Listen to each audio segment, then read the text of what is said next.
Any I other have two questions, questions, comments? please. Yeah, I have two questions Please. and one remark.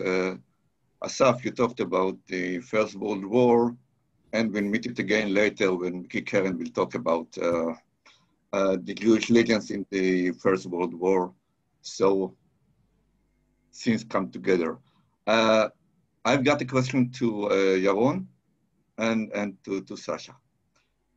You talked about what I might say is the public eye of the ego documents, meaning that all the sources you gave are, they are to be published, things are to be published. How will it look like? Is it really an ego document in the sense that it reflects what people really thought about when you are writing a paper and your eyes is upon publication? So it's a unique sort of ego document that when we talk about ego documents, we need to discuss it. And to Sasha, I just want to ask one question. You talked about many Iraqi Jews, Baghdadi Jews wrote their memoirs, but I would like to ask the question of class. Is still a part of the Kaduris, others were the part of the Sassoon that had their place in India, etc., etc. How does this affect the identity? Because I think he's an Iraqi Jew, but is a sort of an elite Iraqi Jew. And I think that when you analyze the Eiger document, you must take it into account. Go on. Okay, so the question is if Little Heart thought of when he published these Yeah, documents of how people would perceive him. exactly. Yeah, maybe. Um, this is the core of this is the essence of his whole historical journey. I mean, Yeah, this was a person who literally was dedicated to uplifting his ego. And when we're talking about ego documents, so this has a double meaning in the case of Basil Littleheart. maybe an egoistic document, not an ego document. Sorry? Maybe an egoistic document more than Maybe an an ego document. egocentric document, yeah. Yeah, But the thing is that because he was dealing in a very fertile soil and in an initial way, when he started collecting these papers and these interviews and memoirs, there wasn't, we have to understand that the Cold War just was just emerging. The sources in East Germany were still closed. In Western Germany, there's still the Americans were still organizing the captured files in Alexandria, Virginia. Russian sources were not available at all. So this was the actual initial thing that I'd say set the record for future historians. Now, yeah. the thing is that we have to look at Little Art in a critical way. Just by in the late 1970s, when he published his book titled The Second World War, because he tried to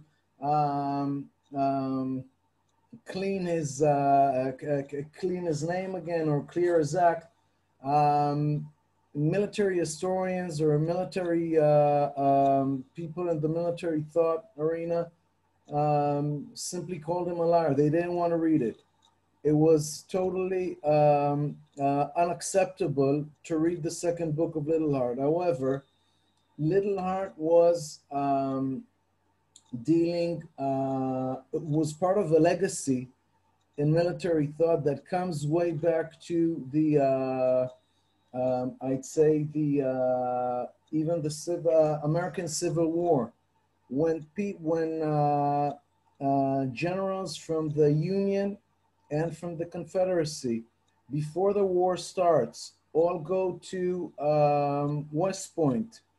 And at West Point, the only book available about the Napoleonic Wars is The Art of War by Jomini. And they go and make a pilgrimage. The three most very prominent generals, Robert E. Lee and Stonewall Jackson from the Confederacy, and McClellan from the Union, they go together and make a pilgrimage tour to Paris to meet Jomini. So in this sense, Little Heart is not very different from the legacy of in military thought. He thinks that even the enemy on the other side of the hill is somebody who you can have a discourse with him. The only thing is, again, he is caught in a turmoil with his the way he perceives himself, or the way he wants people to perceive his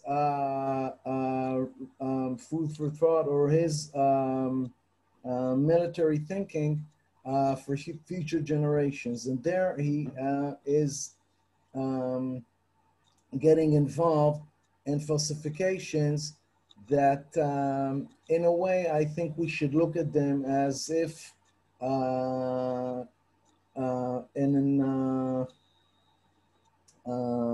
during a police investigation, you sit in front of a convict, and you investigate him, and maybe 80% of what he's saying is complete false, but 20% you can get your forensic what's the word? Raya. Evidence. Evidence. Yeah, exactly. And therefore, I think we should treat Little Heart with critical reading. He's still something here.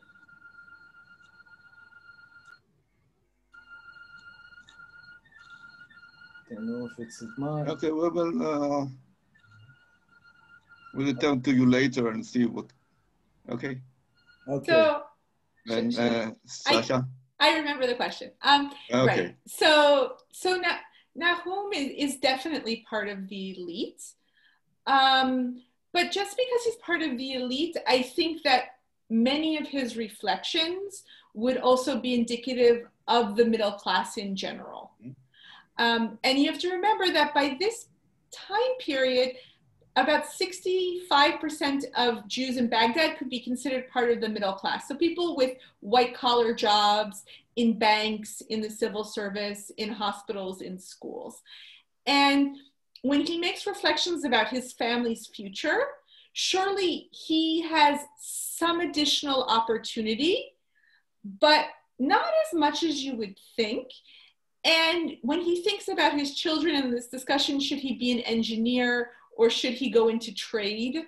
The thought is that it's better, to be in commerce than to be an engineer.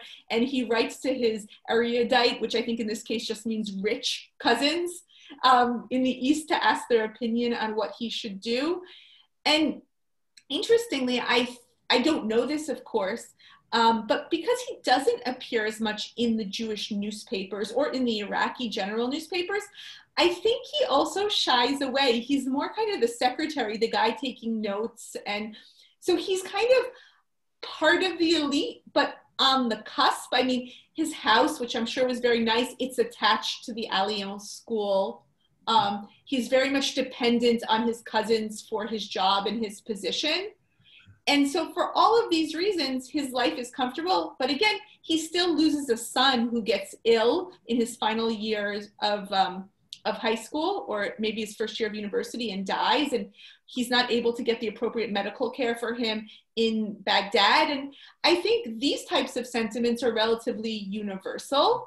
But of course, I mean, this is the challenge if you want to do social history, is that generally people... I'm sorry? To find the balance. It's to find, right, it's to find the balance. And what I will say is, looking more broadly at Iraqi Jewish history, which, I mean, those are the archives I've worked in the most, you do see petitions for money from Jews of more modest classes to their wealthy cousins. And I think the one thing we have to remember, at least in a place like Baghdad, but I think also your own Sor writes a little bit about this in Morocco as well. You know, the class lines are very short, right? And we can't think about it as the same type of class of society. So I can tell you the Sassoons and Kaduris have cousins who live in hovels, who don't have enough to eat. And you see these letters as well, which go to them. Nahum is not that, of course, but the beauty of the correspondence is that it's really enduring and it's very long, and he's very much the man in Baghdad. Whereas if you look at Sassoon correspondence, for example, which is it's at Givat Ram, that's really kind of elites talking to elites, right? And you can really feel that. Whereas Nahum gives you a much more, like, let's say, real man's account of what's going on. And he's very conservative, not politically, but just in his views, kind of always saying, it'll work out, it will be okay, let's not worry too much about it, you know, yeh tov. Like, he's very, and I find that charming as well, because you can just kind of imagine him not writing his great autobiography, but just really expressing his sentiment to his cousins about what life is like. I look at it, if I may, a bit differently. Yeah. I investigated the Rothschilds, and I saw similar things with the Rothschild, and I know also some families in Turkey are as well. Aaron Rodrigo wrote about it. Yeah. When you write about an elite, people in the elite, you have to take into account they've got two different modes of elite within the family. One is the familial one, and one is the firm one, meaning the business-like one. Yeah. So you can have certain relations with family that are not part of the business, and it's different than one that are part of the business as well. So you can look at it, you have to be a bit flexible when you look at the issue of class and group, because not all are the white sheep, some are the black sheeps of the group. So if you look at it this way, you could see that sometimes you are neither here nor here, nor there. You are a bit on the business side.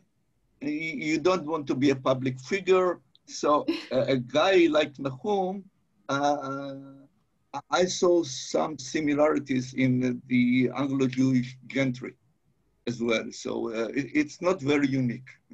No, I think you're right. And actually, hopefully my next project is going to try to exactly do that, kind of compare these networks within the Middle East and North Africa with the similar networks in Europe. So we'll see what happens. So I very much appreciate your comments, and I definitely agree with the observation. Are there any more comments? Questions? You were interrupted if you want to. I don't mind asking a very, very minor question to Sasha. You know, you showed this cover of the book, Les Juifs Intellectuels de Baghdad. Were they children? Why are there children on the cover? Just wondering. I mean, it's so puzzling that I couldn't stop thinking about it. But this is not my main comment. Okay. My main comment is actually to Asaf. Do you hear me? Do you hear me well? Can you hear me? Yes, we do. Asaf, in my opinion, Avigdor Ameir's first book is much more insightful than Remarks. I mean, you learn about the First World War no less than from Remarks, and actually more in many ways. I don't want to elaborate on it, but so I think the very fact that so many scholars like Holtzman you mentioned and others are concerned with the question, why was he forgotten in Israeli culture, is really not so important. First of all, remember that on his way as a prisoner, he received aid because he was known already as a Hebrew writer. Yes. Remember that.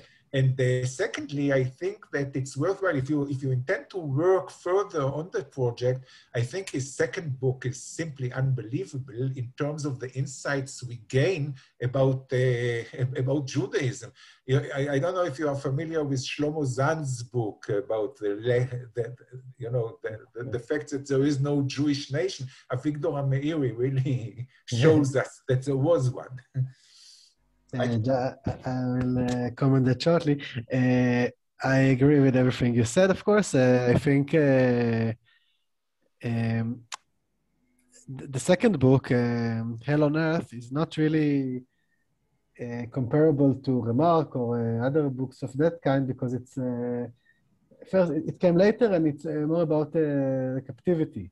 But first, I think Hell on Earth is probably even better than The Great Madness in many terms, definitely for scholars and definitely for scholars of prisoners of war.